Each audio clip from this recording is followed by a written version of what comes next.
Shalom saudara, saya Saragi, Jemaat GBI Barigas Kemenangan. Di sini saya akan bersaksi tentang kebaikan Tuhan di dalam hidup saya. Di awal tahun 2016, tepatnya di bulan April, saya dinyatakan lulus dari tempat di mana saya bersekolah. Di situ yang menjadi pertanyaan buat saya, antara saya melanjutkan pendidikan saya yang lebih tinggi lagi atau saya harus memutuskan untuk mencari pekerjaan. Namun pada realitanya keluarga saya bukan orang yang mampu yang bisa mencukupi biaya perkuliahan saya. Alhasil di situ saya langsung mencari pekerjaan.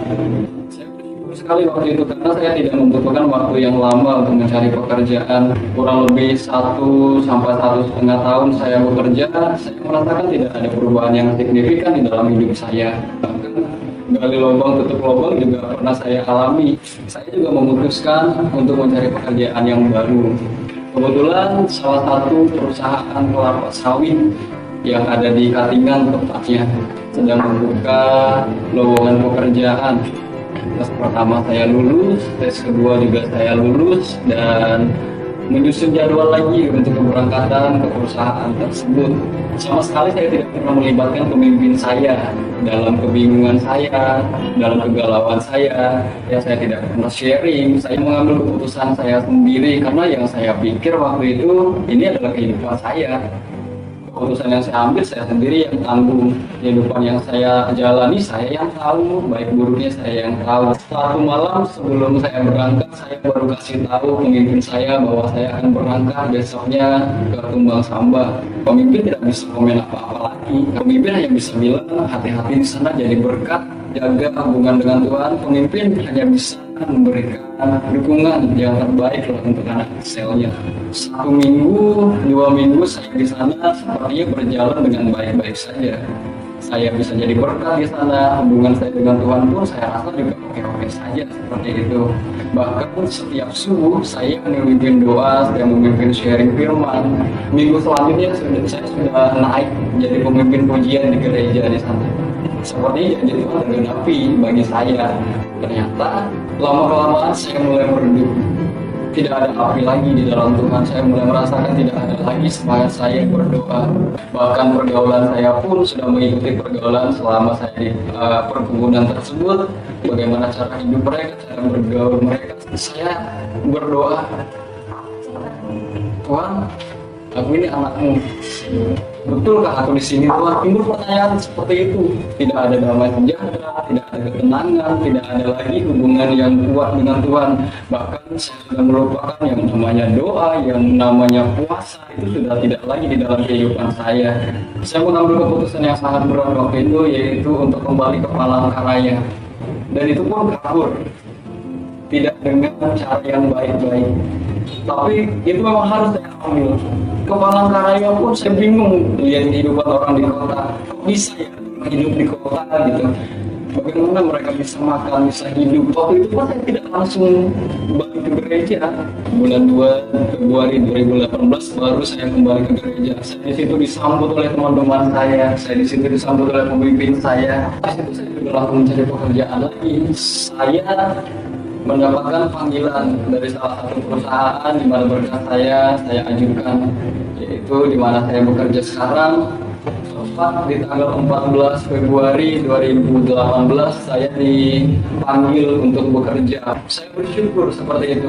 Di dalam masa kebodohan saya pun Tuhan masih jamin, Tuhan masih pegang hidup saya. Kurang lebih 9 bulan saya di lapangan. Tidak mudah saudara.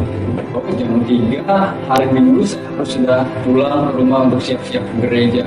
Hampir tiap minggu setelah 1 bulan itu saya terus dengan pemimpin saya di tempat pekerjaan saya. Hampir tiap minggu, kamu ngisi pekerjaan, kami ibadah. Sampai kata-kata itu keluar saudaraku dari leader saya.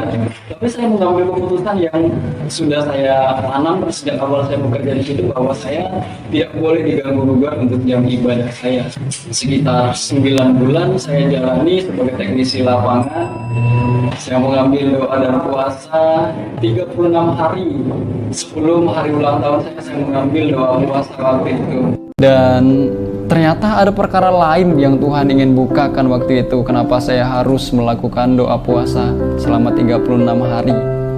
Tidak berselang lama kemudian saya dipanggil ke kantor, saya dipindahkan ke divisi pekerjaan yang baru, tetapi dengan posisi yang masih di lapangan. Seminggu, 2 minggu saya jalani, ternyata saya ditarik ke dalam sebagai tenaga kerja di posisi admin waktu itu. Tapi status saya masih sebagai seorang teknisi. Baru 2021 saya dinyatakan resmi sebagai orang dalam, katakanlah seperti itu, sebagai tenaga kerja di posisi admin memang sudah resmi. Nah, di awal tadi saya ceritakan mustahil saudaraku untuk saya bisa melanjutkan pendidikan saya ke jenjang yang lebih tinggi lagi, ya setidaknya untuk mendapatkan gelar. Hari ini saya sudah memasuki semester yang kelima. Puji Tuhan saudaraku, yang tidak pernah saya pikirkan Tuhan bukakan. Bahkan lebih daripada itu lagi saudaraku, yang menjadi mimpi saya, pergumulan saya selama ini, yaitu saya memiliki tempat tinggal sendiri. Ya, saya waktu di dalam masa kegalauan saya, ya katakan seperti itu, saya sharing dengan pemimpin saya minta pandangan, saya minta masukan. Tidak lagi seperti saya waktu saya mau pergi ke sawit, saya tidak melibatkan pemimpin saya. Dari 2019 saya doakan itu saudaraku. Memasuki tahun 2020 saya memiliki target, Tuhan paling lama aku memiliki rumah di pertengahan 2020, kalau tidak bulan 6 ya setidaknya bulan 7, seperti itu saudaraku. Waktu itu juga khotbah di gereja tentang percepatan. Yang awalnya saya memikirkan Tuhan saya memiliki rumah paling lama bulan 7, Tuhan melakukan percepatan waktu itu, yaitu di bulan 2 Tuhan kasih. Dan yang luar biasanya lagi, uang muka untuk mendapatkan rumah itu kecil, sangat kecil daripada apa yang saya bayangkan, dan yang saat ini sudah menjadi tempat tinggal saya. Ketika saya benar-benar melayani Tuhan, ketika saya benar-benar menaruh pengharapan saya kepada Tuhan, bagaimana Tuhan Yesus bekerja, bagaimana Tuhan Yesus bertindak di dalam hidup saya. Saya sendiri alami itu saudaraku. Di awal saya bekerja, saya mendapatkan tekanan dari bos saya, bahkan saya diancam untuk dipecat. Saya tidak pedulikan itu. Yang penting saya melayani Tuhan, karena saya tahu Tuhan pasti pegang hidup saya. Saya mendapatkan rumah sebelum pandemi virus corona itu merajalela di dunia. Karena setelah pandemi itu masuk, semua pengurusan itu serba sulit. Itu yang dapat saya bagikan saudaraku. Tetap semangat di dalam Tuhan, layani Tuhan, hidup di dalam Tuhan, karena Tuhan Yesus tahu apa yang kita butuhkan, Tuhan Yesus tahu apa yang kita perlukan, Tuhan Yesus tahu rancangan-rancangan yang terbaik. Sebab firman Tuhan bilang, katakan di firman-Nya, rancangan yang ada padaku adalah rancangan untuk mendatangkan damai sejahtera, untuk mendatangkan berkat, bukan untuk mendatangkan celaka. Demikian apa yang dapat saya saksikan saudaraku.